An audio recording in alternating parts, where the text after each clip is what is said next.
Hello everyone, I'm Bo from Brutal Commentary, and today I'm going to be breaking down our next matchup for UFC Noche. We have Alice Pereira versus Montserrat Rendon.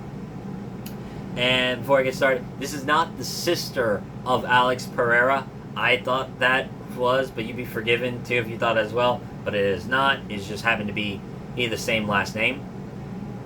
But still, gonna be very interesting for me to break down this fight because Pereira is gonna make her UFC debut, but she's 5-0 as a professional, so not too much experience overall as a fighter. And you look at the age too; she's 19, so she has a lot of room to grow and a lot of room to gain experience. Meanwhile, Montserrat Rendon is 6-1 as a professional. Overall, she is 4-1 in her last 5. She is coming off a loss to Desnia Dudakovic. Before that, she won her UFC debut to Tamir Vidal via split decision. Now, when it comes to Alice Pereira, she has really good striking, really good athletic gifts too, good reach, good height for 135 pounds. And she has some good takedowns. Most of it comes in the clinch where she'll kind of reap the leg and then turn her opponents with a body lock. But that's about as far as her offensive wrestling goes. She primarily goes for the feet, is striking. And even then, when her opponents try and take her down, usually they're too hurt, and she's able to just slide into full mount and then finish it off with ground and pound. Meanwhile, Rendon is overall a grinder at best. She's pretty good with her cage pressure, going for takedowns against the fence as well, and then mostly just controlling off top pressure. It's not the most exciting to watch, but at the end of the day, you're trying to win. And sometimes if you have to win boringly, it just has to be that way. The biggest question is, how good really is Alice Pereira? Because yes, like I said, she's got good striking, she's got good skills overall. But you look at the opposition, and it's very clear she's been fighting tomato cans. This is like the records of all of her opponents. 0-1, 1-6. A debuting girl, 2-0, and 12-8 as her last opponent. As you can see, none of these girls are at UFC level, and I guarantee you Montserrat Rendon could beat them all. But I don't think Rendon is too far away from that level as well. Whilst yes, she's in the UFC, yes, she has a UFC win, wasn't exactly the most convincing that makes me say, oh, this girl's going to expose Pereira or something like that. You know, she had a very close fight in her debut, and then you look at her last fight, she couldn't get her wrestling going at all, and mostly had to contest on the feet. She had moments, sure, but it wasn't too impressive, nor do I think if she's going to stay on the feet with Pereira, she's going to win. I think she's going to get picked apart. Question is, how good is Alice Pereira's takedown defense against a UFC level athlete? And if she does get taken down, how good is her get-up game? Those are questions I don't have answers to because I've never seen her in any of those positions. And she's only ever really dominated. So that's going to be a big question mark. Now, that being said, I do like how she uses her range to keep most opponents at bay. She does have good striking. You see me sighing a lot because, I'm really torn on how to go about this fight because you have a UFC fighter who I don't think is all in all that spectacular, but proven to be a UFC winner. She at least has a win in the UFC.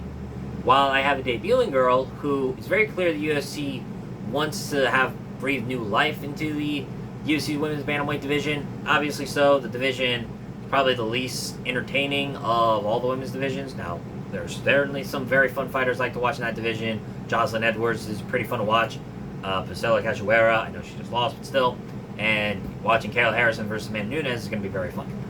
But, so we definitely need some new blood, and Pereira looks like she can be that. Plus she has a lot of room to grow. Like I said, 19 to 36. Pretty huge age gap, all things considered, too.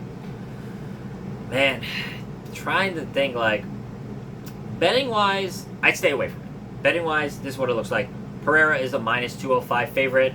Rendon is plus 175. I want to say to all the bettors out there, I would avoid this fight like the plague, if I'm being fully honest. Because let's say you outright bet them, or you put them in a parlay. Here's you're basically either banking on a girl who's 5-0 but a complete unknown against any sort of opposition that's at least UFC caliber, nor any real resistance. But you could believe in the hype and think maybe she is all that, and she could be. Or you're going to trust UFC experience and trust that there are levels to this, but at the same time, the enigma that is Alice Pereira and how she is at this level could be, she could rise to the occasion and look spectacular. So, betting wise, it's like too much of a risk. I just say, prop your feet up, watch the show, because I don't really see much value in this. But hey, if you're gonna bet this fight, you are a braver man than me. So I can congrats on that. But overall, with my prediction, I'm gonna lean to Pereira. I think her being younger, like literally like I said, she'll be 20 in about 3 months.